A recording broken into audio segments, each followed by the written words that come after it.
चाय की मंडी में अधूरे मेरे ख्वाहिशात रहते हैं, डिग्री लिए बैठे हैं मगर बर्बाद रहते हैं। और एक ऐसी जिद्दोजहद में गमगीन हूँ मैं आजकल, कि एक ऐसी जिद्दोजहद में गमगीन हूँ मैं आजकल, खुशियों की मंडी में अधूरे मेरे ख्वाहिशात रहते हैं। तो ये जो शब्द आप तक मेरे पहुंच रहे हैं मुखिया जी, ये उन युवाओं की जुबानी है जिसे आप सुन के भी अनसुना करते हैं, देख के भी अनदेखा करते हैं। तो तकलीफ होती है, बहुत तकलीफ होती है।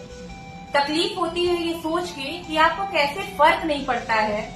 जिस तरह की यात्रा एक युवा तो अपने आए दिन अपने रोजमर्रा की जिंदगी में फेस कर रहा है, ठीक उसी प्रकार आपने भी चाय से लेके सिंहासन तक, सड़क से लेके सिंहासन तक का सफर तय किया होगा, संघर्ष किए होंगे, मेहनत किए होंगे, लेकिन आपको तो आपकी सफलता मिल गई, आपको तो आपका वो मुकाम मिल गया।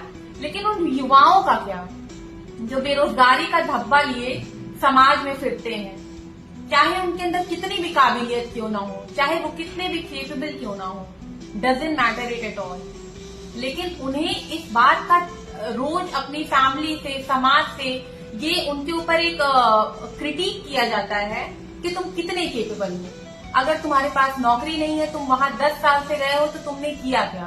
तुम्हें गए हुए प्रयागराज, दिल्ली जैसे मेट्रोपोलिस में 5 साल हो गए, तुम्हारी अचीवमेंट क्या है? What is your achievement?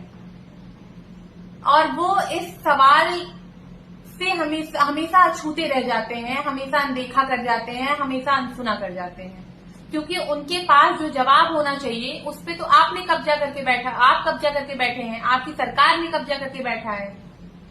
आप वैकेंसी लाते हैं, फर्स्ट ऑफ ऑल तो वैकेंसी आती नहीं है, चलो किसी तरह वैकेंसी 2-4 साल में आ भी गई तो पेपर होने में टाइम लग जाता है, चलो पेपर कंडक्ट कराए भी गए, एग्जाम कंडक्ट हुए भी, तो पेपर लीक हो जाएगा। पेपर लीक नहीं भी हुआ तो वो मैटर कोर्ट में चला जाएगा, कोर्ट में वो मैटर क्लैरिफाई करने में, उसको वो मैटर को सॉल्व करने में, रिजॉल्व करने में आप 4-6 साल आराम से लेके चले जाते हैं। तो आप ये बताइए कि जो बेरोजगारी है, जो महंगाई है, जो ऐसे गंभीर मुद्दे हैं, उनका हल क्या है? अगर हल आपके पास नहीं है तो हल देगा कौन? और अगर आप हल दे नहीं पा रहे हैं तो आप इस्तीफा दे दीजिए, क्योंकि आप उस पद के लिए योग्य नहीं है। क्योंकि एक राजा के पास अपनी प्रजा की समस्या का, एक राजा अपनी प्रजा को प्रायोरिटाइज कैसे करना है, एक राजा को, ये एक राजा को बखूबी आना चाहिए। ये एक राजा को सबसे पहले आप ये समझिए, आपका जो देश है उसमें एक मास पॉपुलेशन है, एक मास पॉपुलेशन रहती है जिसमें परसेंटेज ऑफ जो यूथ है वो सबसे ज्यादा है ना?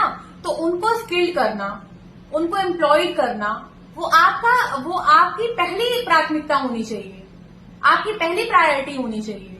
लेकिन आप उन तमाम मुद्दों को छोड़ के आप उनको रोल अप करते हैं, आप उनको ड्रैग ऑन करते हैं, या आप उनको पूरी तरह से अवॉइड कर जाते हैं। और एक अच्छे राजा की कतई निशानी नहीं है। इस तरह का राजा डेमोक्रेसी में, लोकतंत्र में अब प्रजा बिल्कुल नहीं चाहती, और ना चाही जानी चाहिए। इस तरह का राजा जो अपनी प्रजा के दुखों को अपना ना समझे, इस तरह का राजा जो मुद्दों से, जो इतने संवेदनशील मुद्दे हैं उनको अवॉइड कर दे, उन पे बात ना करे, उन पे प्रेस कॉन्फ्रेंस ना करे, लेकिन कोविड जैसे मुद्दे पे वो मन की बात करने रोज आ जाए, थाली पिटवाने रोज आ जाए। तो मुखिया जी, आप इन बातों को समझिए। इस तरह के राजा को अपने पद से इस्तीफा दे देना चाहिए, क्योंकि ना उसके पास सोचने की शक्ति है, ना उसके पास समझने की शक्ति है, ना उसके पास फैसला लेने का सामर्थ्य है। और ना इस देश की प्रजा ऐसे राजा को ऐसे पद के लिए आप जैसे व्यक्ति को अपने राजा के रूप में देखना चाहती है। एटलीस्ट मैं तो बिल्कुल नहीं देखना चाहती, बिल्कुल नहीं।